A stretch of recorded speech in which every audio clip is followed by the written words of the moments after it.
এখন তো ডেঙ্গুর সিজন, ডেঙ্গু এবং ম্যালেরিয়া দুটোই বর্ষাকালে খুব বেশি প্রকটভাবে দেখা দেয় বিশেষ করে পার্বত্য অঞ্চলগুলোতে।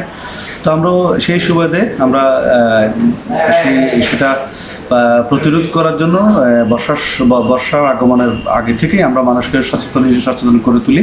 যেমন বাড়ির আশপাশটা যেন পরিষ্কার করে রাখে, জমানো পানি যেন বাড়িতে না রাখে, 3 দিনের বেশি যেন বালতি কিংবা কোনো কিছুতে পানি জমা না রাখে। তাছাড়া বাড়ির আশপাশে যে ফুলের টব যেটা থাকে, ফুলের টবে যেন পানি জমা না থাকে। অনেক সময় দেখবেন যে বাড়ির আশপাশে ঝোপঝাড়ওয়ালা কিছু ফুলের গাছ, এই জাতীয় কিছু জিনিসপত্র আপনার বাড়ির আশপাশটা থাকে।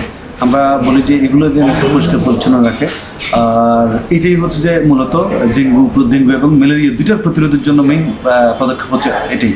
হ্যাঁ, মানুষকে সচেতন করার জন্য আমাদের মাঠকর্মীরা যারা আছে তারাও যে প্রত্যন্ত অঞ্চলে যখন যারা টিকা দিতে যায়, আইপিসি করে, তখন তারা মানুষকে সচেতন করার জন্য কাজগুলো করে থাকে। এদের সাথে আছে আমাদের উন্নয়ন সংস্থা, যেমন উন্নয়ন সহযোগী যেমন প্রাক এবং অন্যান্য এনজিও প্রতিনিধি যারা আছে, তারাও কিন্তু আমাদের সাথে সমন্বয় করে এই কাজগুলো জনগণকে সচেতন করার জন্য এই কাজগুলো করে থাকে।